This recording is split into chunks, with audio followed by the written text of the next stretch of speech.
बिस्मिल्लाहिर्रहमानिर्रहीम अस्सलाम वालेकुम। Welcome to my channel cooking with Fatima डाल। बहुत ही मज़ेदार सॉफ्ट और जूसी दही बल्लों की रेसिपी शेयर करूंगी। अगर आप भी मेरी तरह दही बल्लों के शौकीन हैं और दही बल्ले आपसे अच्छे नहीं बनते और वो टूट जाते हैं तो मेरे तरीके से दही बल्ले बनाएं। इंशाल्लाह आपके भी दही बल्ले बहुत ज़्यादा सॉफ्ट जूसी और मज़ेदार बनेंगे। और इसमें कौन कौन से अज्जा शामिल होते हैं जिससे दही बल्ले सॉफ्ट बनते हैं और टेस्टी बनते हैं, कंप्लीट रेसिपी शेयर करूंगी। और अगर आप मेरे चैनल पर नए हैं तो चैनल को सब्सक्राइब कर दीजिए और ऑल के नोटिफिकेशन को प्रेस कीजिए ताकि मेरी हर आने वाली वीडियो आपको मिल सके। जो दही बल्ले हैं, जो बेसन वाले बल्ले हैं, वो तो आपने पहले भी खाए होंगे, लेकिन जिस चीज़ से मैं दही बल्ले बना रही हूँ ये शायद ही आपने पहले ट्राई किए हों, इसलिए इस वीडियो को लास्ट तक देखिए। चलिए वीडियो स्टार्ट करते हैं। हमने हाफ़ कप दाल मूंग ली है, इसको मैंने अच्छी तरह से साफ़ कर लिया था। अब हम हाफ़ कप ही दाल माश यानी कि वाइट दाल लेंगे। दोनों दालों को अच्छी तरह से आपने साफ़ कर लेना है, इसमें कोई भी कंकर वगैरह नहीं रहना चाहिए। अब हम इसको अच्छी तरह से वॉश करेंगे। 3 से 4 पानी में दाल को अच्छी तरह से वॉश करना है ताकि दाल में कोई भी डस्ट वगैरह है तो वो अच्छी तरह से रिमूव हो सके। अब हम दाल को वॉश करने के बाद इसको हम ओवरनाइट के लिए डिप करके छोड़ देंगे। तो ओवरनाइट के लिए हमने दाल को डिप कर लिया था। अब इसको अच्छी तरह से हम मिक्स करेंगे और इसका जो पानी है वो रिमूव कर देंगे। अब हम किसी भी ब्लेंडर जग में दाल को थोड़ा थोड़ा करके डालेंगे। सारी दाल को एक साथ आपने नहीं डालना और इसको हम कर लेंगे ग्राइंड। इसमें बिल्कुल थोड़ा सा पानी डालना है, 2 से 3 चम्मच, और फिर इसको आपने ग्राइंड करना है। जो दाल का मिक्सचर है ये थिक होना चाहिए। आपका ये जो मिक्सचर है ये पतला नहीं होना चाहिए, नहीं तो हमारे दही वले नहीं बनेंगे। इसमें अगर आपके इसमें दाने रह भी गए हैं तो भी कोई मसला नहीं। अब इसमें हम हाफ़ टी स्पून नमक ऐड करेंगे और इसको अच्छी तरह से हम बीट कर लें विस्क की मदद से। इसको आपने 10 मिनट के लिए बीट करना है ताकि जो हमारा दही बल्ले का मिक्सचर है ये अच्छी अच्छी तरह से गाढ़ा हो जाए।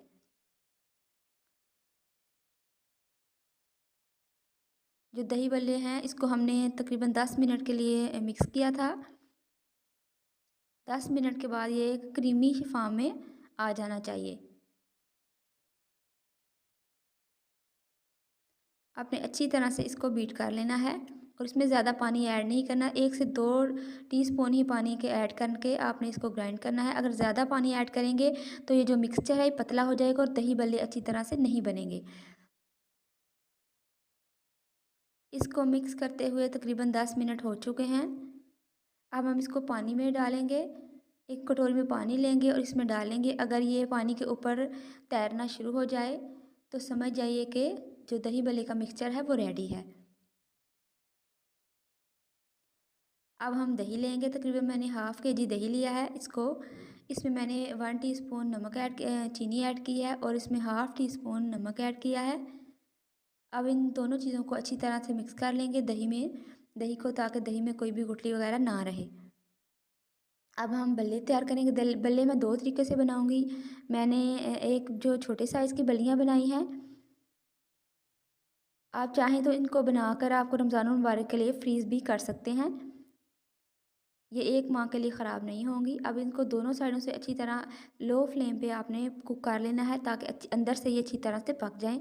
अगर आपके दही बल्ले जो हैं वो दाल के दही बल्ले नहीं बन रहे आपसे तो आप थोड़ा-सा 1 से 2 टेबलस्पून इसमें बेसन भी ऐड कर सकते हैं ताकि इसकी अच्छी तरह से बाइंडिंग हो सके।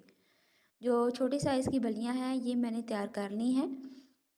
अब मैं जो बड़े साइज़ के बल्ले हैं जो मुझे आज की वीडियो में चाहिए मैं अब वो तैयार कर लूँगी। मैं इसको चम्मच की मदद से कढ़ाई में डालती जाऊँगी और मैंने जो फ्राइंग के लिए ऑयल इस्तेमाल किया है वो मैं हमेशा सरसों का ऑयल ही इस्तेमाल करती हूँ, क्योंकि जो सरसों का ऑयल है इसका कोई भी नुकसान नहीं है, ये हमारी सेहत के लिए नुकसानदार नहीं है। इसलिए आप भी कोशिश किया करें कि खालिस जो ऑयल है वही इस्तेमाल किया करें। अब हम इसको लो फ्लेम पे तकरीबन 4 से 5 मिनट के लिए दोनों साइड से कुक कर लेंगे। जब एक साइड से जब पक जाएँ तो इसकी साइड चेंज कर देंगे और फिर दूसरी साइड से भी इसको अच्छी तरह गोल्डन ब्राउन होने तक पका लेंगे। फ्लेम को आपने हाई नहीं करना, क्योंकि अगर फ्लेम हाई करेंगे तो ये बाहर से पक जाएंगे, अंदर से कच्चे रह जाएंगे। इसलिए आपने इसको लो फ्लेम पे पकाना है ताकि जो बल्ले हैं अंदर से भी अच्छी तरह से कुक हो सके। इसी दौरान अगर आपको मेरी वीडियो अच्छी लग रही है तो वीडियो को लाइक और शेयर कर दीजिए, और चैनल पर नए हैं तो चैनल को सब्सक्राइब कर लीजिए ताकि मेरी हर वीडियो आपको मिलती रहे। अब बल्ले हमारे जो रेडी हैं, अब हम इनको निकाल लेंगे।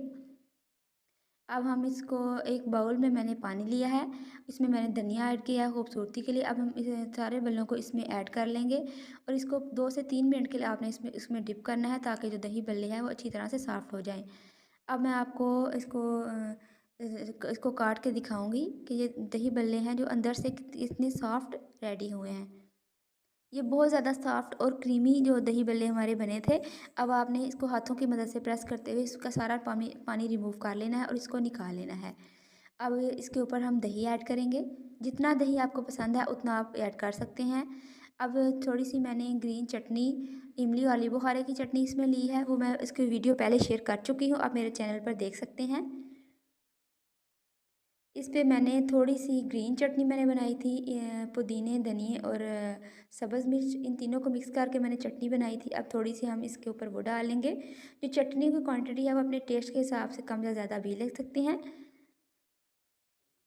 अब हम इसके ऊपर चटनियाँ ऐड कर लेंगे और इसके बाद सबसे लास्ट में मेरे पास थोड़ा सा केचप था, मैंने वो इसमें डाल लिया है। अगर आपको चटनियाँ नहीं पसंद तो आप इसकी जगह केचप भी ले सकते हैं। आप चिली सॉस भी इसकी जगह इस्तेमाल कर सकती हैं। बहुत ही मज़ेदार, सॉफ्ट और जूसी दही बल्ले जो हैं वो रेडी हुए थे। आपने भी इस रेसिपी को ज़रूर ट्राई करना है और मुझे बताना है कि आपके दही बल्ले किस तरह बने थे, सॉफ्ट बने थे या आपके दही बल्ले सॉफ्ट नहीं बने थे। मेरे दही बल्ले बहुत ही मज़ेदार, सॉफ्ट और जूसी बने थे। आपने भी इसको ज़रूर ट्राई करना है और अगर आपको वीडियो अच्छी लगे तो वीडियो को लाइक और शेयर कर दीजिए, और चैनल पर नए हैं तो चैनल को सब्सक्राइब कर लीजिए। और इस रमज़ानुल मुबारक दही बल्लों की ये वाली रेसिपी ज़रूर बनाएं और अपने घर वालों को, अपने बच्चों को ये बना कर दें। इंशाअल्लाह ताला आपके घर में सबको ये रेसिपी बहुत ज़्यादा पसंद आएगी। अपना बहुत सारा ख्याल रखिए, दुआओं में याद रखिएगा और मुझे फ़ीडबैक में बताइएगा कि आपको मेरी रेसिपी कैसी लगी। अपना बहुत सारा ख्याल रखिए। अल्लाह हाफ़िज़।